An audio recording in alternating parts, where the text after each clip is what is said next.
Hello everyone, welcome back to the series Herons Formula Class 9th Math. This is lecture 4 in which we are going to start exercise 12.2. Till now we have covered the entire theory of the chapter and exercise 12.1 in detail. So here comes the homework question discussion which I assigned in lecture number 3. So it states the side of the triangular plot are in the ratio this and its perimeter is this. तो हमें area निकालना है. तो जब भी हमें ratio दिया जाएगा तो हम क्या मानेंगे ए बी और सी को एक कॉमन फैक्टर के टर्म्स में मानेंगे. That will be 3x, b will be 5x and c will be 7x.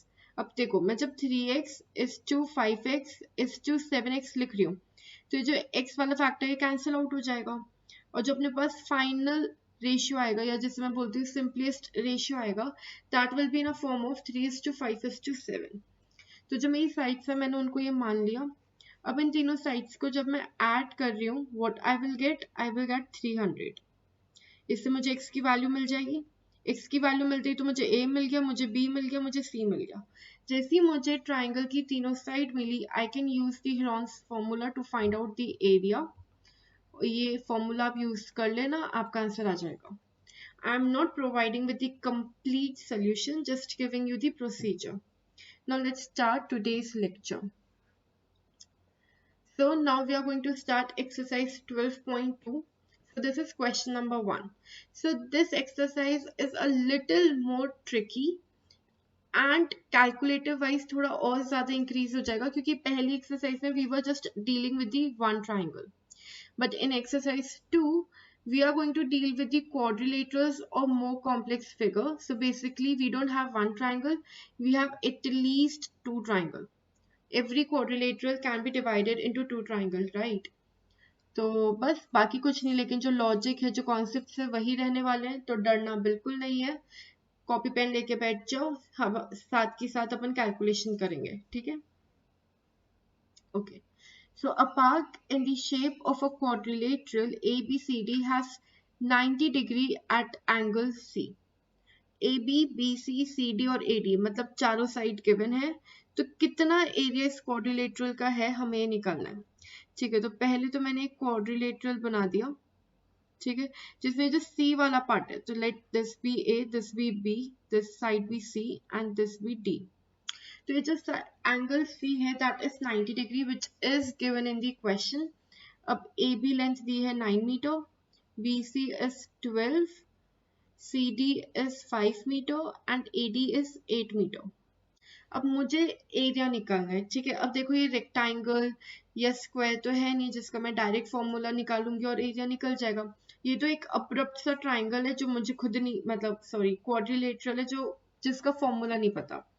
तो ऐसे क्वाड्रिलेटरल को क्या कर सकते हैं ना अपन, हम इसे दो पार्ट्स में डिवाइड कर सकते हैं. So this will be triangle 1 and this will be my triangle 2. अब मुझे ट्राइंगल का एरिया निकालने के लिए इसकी तीनों साइड्स पता होनी चाहिए. पर या तो मुझे ए बी डी ट्राइंगल की भी दो साइड पता है और बी सी डी ट्राइंगल की भी दो साइड पता है. तो बेसिकली मुझे बी डी निकालना ही पड़ेगा जिससे कि मैं इन दोनों ट्राइंगल के एरिया निकालूं और उससे ऐड कर लूं. तो अब मैं इसे कैसे निकाल सकती हूँ. देखो ये जो ट्राइंगल अपना है ना, this is a right angle triangle. क्यों? क्योंकि यहाँ पे जो सी एंगल है दैट इज 90 डिग्री. और राइट एंगल ट्राइंगल का आप हाइपोटेन्यूज कैसे निकाल सकते हो? By Pythagoras theorem. Always remember कि जब भी राइट एंगल ट्राइंगल है और आपको एक साइड नहीं पता, you can use the Pythagoras theorem to find it. तो पाइथागोरस थ्योरम क्या होती है? बेस का स्क्वायर प्लस हाइट का square is equals to hypotenuse का square. अभी hypotenuse क्या होता है? That is the longest side. So BD is the longest side. तो हमें यही निकालनी है. अब आप फॉर्मूला पुट करो. So it will be 12 का स्क्वायर प्लस 5 का square is equals to h का स्क्वायर. मान लेती हूँ ये लेंथ है h. ठीक है, जब आप इसे सॉल्व करोगे it will be 144 plus 25 is equals to h का square. So it will be 169 is equals to h का square. तो जब आप 169 का अंडर रूट करेंगे you will get h is equals to 13. Fine. Okay, तो अब आपके पास सारी की सारी साइड्स आ चुकी हैं दोनों ट्राइंगल की।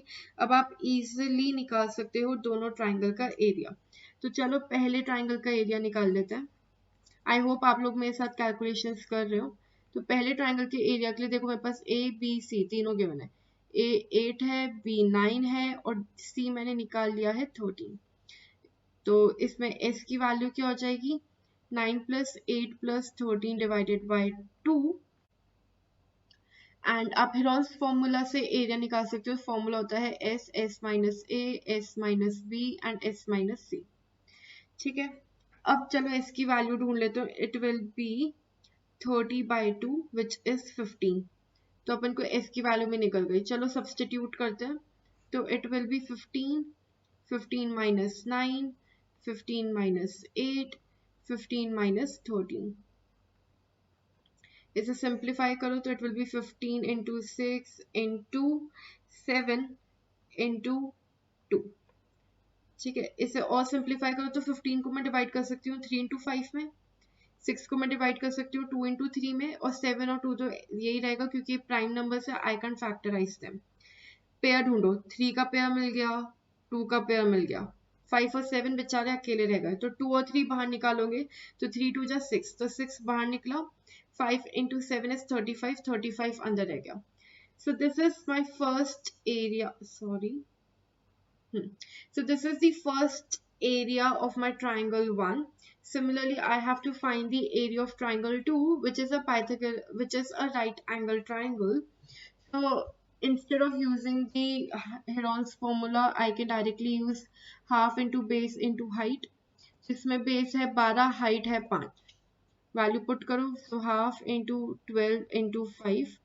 So it will be 6 into 5, that is 30. So the second triangle का area है that is 30 meters square. तो जो quadrilateral का area होगा that will be पहले triangle का area plus दूसरे triangle का area. पहला ट्राइंगल आया मेरा 6 अंडर रूट 35, तो it will be 6 under root 35 plus 30. So you can write this as a okay. Never ever forget to put the units after your final answer, as this can make you lose 0.5 marks directly. तो हमें free के marks कभी नहीं खोने हैं, ठीक है। तो अब आप डायरेक्टली या तो फिर ये आंसर लिख सकते हो या फिर कभी कभी आपको अप्रोक्सीमेशन में आंसर देना होता है। तो देखो ये आप डायरेक्टली नहीं निकाल सकते, बट वी नो कि under root 36 is 6 and under root 25 is 5। तो ये जो अंडर रूट 35 की वैल्यू होगी that will be between 5 and 6। अब क्योंकि 6 के पास ज्यादा है तो मैं ऐसे मान सकती हूँ कि 9.8 सॉरी ये 5.8 है, मान लेती हूँ। तो ये मैंने एक अजम्पशन लिया। तो मैं अंडर रूट 35 की वैल्यू जब 5.8 लूंगी और जब मैं इसे सॉल्व करूंगी तो मेरे पास एक अप्रोक्सीमेट वैल्यू होगी। वो सही हो ये जरूरी नहीं, वो एक्यूरेट नहीं होगी, दैट विल बी अजम्पशन और अप्रोक्सीमेट वैल्यू। बट आप अगर यहाँ पे भी अपना आंसर छोड़ देते हो so you won't lose the marks, it is completely right. Now let's do question number 2. What it says, find the area of the quadrilateral, जिसमें अपन को चारों साइड्स गिवन है। ओ डायगोनल भी, अरे ये तो बहुत इजी क्वेश्चन है। आई थिंक सबसे इजी क्वेश्चन है इस एक्सरसाइज का। ठीक है, तो देखो मैंने A B C D mark करा। Always remember to give the points in a circular way. ठीक है, ऐसा नहीं कि ए इसे दे दिया, बी इसे दे दिया, सी इसे दे दिया, नहीं। ऐसे जा रहे हो तो ऐसे ही दो और ऐसे जा रहे हो तो ऐसे ही दो। ठीक है, okay. So this is the extra information so that you never messed up with the diagram. So AB is given as 3 centimeter, BC at 4, CD is given as 4, DA is given as 5 and AC is given as 5. So basically we have everything. आप individual triangle का area निकालो, दोनों को add करो, आपको quadrilateral का area मिल जाएगा। So let's do it. Don't set ideal. Copy pen में खुद भी calculate करो. Don't wait for me. Okay. So let's take the first triangle, that is this one. Okay. Let me this one. So sides are 3, 4 and 5. What will be S? It will be the sum of all sides divided by 2. So it will be 9/12 by 2. That is 6. Now put the values. So S, S minus A, S minus B, S minus C. Simplify it further. We will get 6 into 3 into 2 into 1. What you can do is 6 को divide कर दो 2 into 3 में. बाकी को exact लिख लो क्योंकि हम आगे divide नहीं कर सकते. You get the pairs of all. जिन जिन के पेयर है उन्हें बाहर निकालो. So 2 into 3 बाहर निकल गया 6. So 6 centimeters square is the area of my second triangle. Similarly, let's find out the area of the first triangle. So sides given are 4, 5, 4, 5. Semi-perimeter will be sum of all sides, that will be 5 plus 4 plus 5 divided by 2. So it will be 14 by 2. So S की मेरे पास जो value है that is 7. ठीक है, अब वही Heron's formula में put करो. तो फर्स्ट ट्राइंगल के एरिया के लिए जब मैं Heron's formula में पुट करूंगी, so it will be 7, 7 minus 5, 7 minus 4, 7 minus 5. Simplify it. I will get 7 into 2 into 3 into 2. Now you can see that 7 is a prime number. I can't factorize it. So the pairs which I get is of 2. 2 को बाहर निकालो, बाकी को अंदर रखो. So this is my final answer for triangle 2. For quadrilateral area, I just have to add the area of triangle 1 plus area of triangle 2. What were they? So it was 6 plus 2 root 21 centimeter square. So this is the area of quadrilateral. Okay. I hope आपको कोई doubt नहीं है. Let's do question number 3 of exercise 12.2. This is one of the lengthiest question of this exercise. तो इस exercise के जो दो सबसे अच्छे question है that is 3 and 9. ठीक है, तो this is third question. और अच्छा मैं क्यों बोल रही हूँ? क्योंकि ये लेंदी है. Easy तो ये है, पर क्योंकि ये लेंदी है that's why I'm saying it कि हाँ ये अच्छा question है. Okay. तो देखो बेसिकली मुझे ये जो एरोप्लेन है ना इसका एरिया निकालना है, तो मैं डायरेक्टली तो निकाल नहीं पाऊंगी. तो एरोप्लेन को अपन ने 5 पार्ट्स में डिवाइड कर दिया है. हर एक पार्ट का एरिया निकालेंगे और फाइनली ऐड कर देंगे. ठीक है, तो देखो ये वाला ट्राइंगल फर्स्ट है, तो लेट्स फाइंड दिस. तो ये दिया हुआ है 5 सेंटीमीटर, तो ये भी होगा 5 सेंटीमीटर क्योंकि एरोप्लेन सेम होगा ना दोनों साइड से. ओके, और मुझे ये जो बेस नहीं दे रखी है, बट देख लो दे भी सकते हैं. ठीक है, ये मिस प्रिंट है फिगर, यहाँ पे 1 सेंटीमीटर गिवन था. ठीक है, तो मुझे साइड्स भी पता है, मुझे ये भी पता है. So I know all the 3 sides. Can I find out the area of the triangle? I can. Okay, so let's find out the area of the first triangle. तो आपको साइड्स गिवन है 5, 5, 1. S की value निकालो. So that will be 5 plus 1 divided by 2. That will be 11 by 2. Now let's put it into the Heron's formula. So it will be 11 by 2. 11 by 2 minus 5 will be 1 by 2. Similarly, 11 by 2 minus 5 will be 1 by 2. 11 by 2 minus 1 will be 9 by 2. Okay. So देखो ये दो pair तो निकल गए, तो half तो पहली बाहर निकाल लो. अंदर क्या बचा? 11 by 2 into 9 by 2. ठीक है, अब देखो अब इसमें क्या लिख सकती हो ना. देखो 2 और 2 तो बाहर निकल गए डिनोमिनेटर से, तो हाफ इंटू 2 बाहर निकल गया. अब मेरे पास बचा 11 into 9, जिसमें जो 9 है उसको मैं लिख सकती हूँ 3 into 3. तो देखो 3 का भी पेयर मिल गया, तो इसे भी बाहर ले लो, 3 को भी बाहर ले लो. तो जो मेरा फाइनल एरिया आएगा इस ट्राइंगल का, that will be 3 into 4 under root 11 centimetre square. So this is my first area. अब ये जो सेकंड फिगर है मेरी, that is a rectangle. Rectangle की मुझे लेंथ गिवन है 6.5 centimetre through figure, and base is given है 1 सेंटीमीटर, जो कि इस फिगर में आपको नहीं दिख रहा है बट आपकी बुक में है. थोड़ा सा गलत हो गया ये, है ना. रेक्टेंगल का एरिया क्या होता है? Length into breadth. तो सिंपली आपको 6.5 इंटू 1 कर देना है. आपको फिगर 2 का एरिया मिल गया 6.5 centimetre square. Okay, Now let's go to figure number 3, which is a trapezium, as you all can see. तो देखो trapezium का फॉर्मूला क्या होता है, half into sum of parallel side into height. मुझे पैरेलल साइड्स गिवन है पर मुझे हाइट नहीं गिवन है, उसके जगह मुझे स्लैंट हाइट गिवन है. तो इस स्लैंट हाइट की वजह से मैं हाइट निकाल पाऊंगी. कैसे? Let's see. The only good part which I had in this question is the area of the trapezium. क्यों? क्योंकि देखो ये मुझे गिवन था 1 सेंटीमीटर, ये मुझे गिवन था 2 सेंटीमीटर. ट्रेपेजियम का एरिया होता है half into sum of parallel sides into height. Height होती है ये, लेकिन मुझे ये नहीं गिवन था. ठीक है, तो इसको एक्चुअली मुझे पहले निकालना पड़ेगा और फिर मैं इसका फाइनल एरिया निकालूंगी. अब देखो ये मैं कैसे निकाल सकती हूँ, ये थोड़ा शानदार है. कैसे? देखो ये 1 है तो ऑब्वियसली इतना पार्ट भी 1 होगा, करेक्ट. लेकिन ये पूरा का पूरा 2 था, तो बेसिकली ये पार्ट और ये पार्ट मिलके कितना बचा होगा, 2 माइनस 1, दैट इज 1 सेंटीमीटर. तो फॉर एग्जाम्पल ये ए लेंथ है और ये इसकी बी लेंथ है. So A plus B will be 2 minus 1, that is 1 centimetre. But क्योंकि ए और बी बराबर है, क्यों? क्योंकि देखो ये भी 1 सेंटीमीटर का है, ये भी 1 सेंटीमीटर का है ना. तो ये जो ए और बी है ये बराबर होने वाला है, और जब ये बराबर होंगे तो एक्चुअली जो 1 सेंटीमीटर है ये दोनों में आधा आधा बढ़ जाएगा.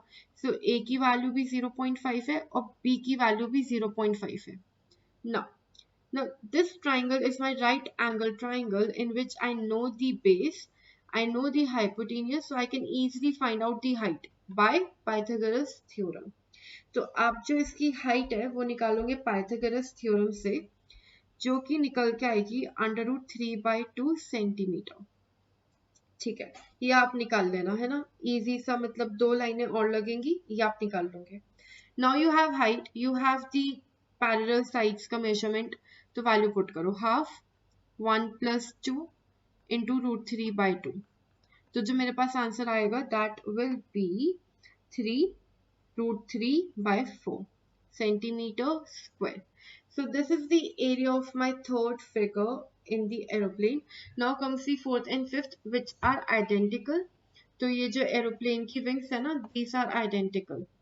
ठीक है, और देखो ये अच्छी बात क्या है, ये राइट एंगल ट्राइंगल है ना, और मुझे 1.5 और 6, तो बेसिकली मुझे हाइट भी गिवन है और बेस भी गिवन है. तो इसमें तो मुझे हेरॉन्स फॉर्मूला लगाने की जरूरत नहीं है, मैं डायरेक्टली ये फॉर्मूला लगाऊंगी, मुझे एरिया मिल जाएगा. इसका एरिया क्या होगा, लेट्स कैलकुलेट. तो इसका जो एरिया आएगा मेरे पास, that will be, this is 3, so it will be 4.5. so this is the area of my this triangle, तो दोनों का मिला के will be 9 centimeters square. So now what you have to do, you have to add all these areas together to find the area of the aeroplane. So what you have to do, you just have to write 3/4 √11 plus 6.5 plus 9 plus 3 √3/4. That's all. So this was the amazing question. और अच्छा क्यों था, एक तो ये lengthy question है, plus इसमें ये जो ट्रेपेजियम का एरिया था ना, ये थोड़ा ट्रिकी था, क्योंकि आप इतना कैलकुलेशन से एग्जॉस्ट हो जाओगे कि आपको पता ही नहीं चलेगा यार हाइट कैसे निकालें. तो वो पाइथागोरस थ्योरम आपको क्लिक शायद ही हो, एग्जाम के टाइम तो शायद ही हो, है ना. So yeah, do practice these questions. That's all for this lecture. So there's a homework question for you all. Practice it and give the answer of this in the comment section below.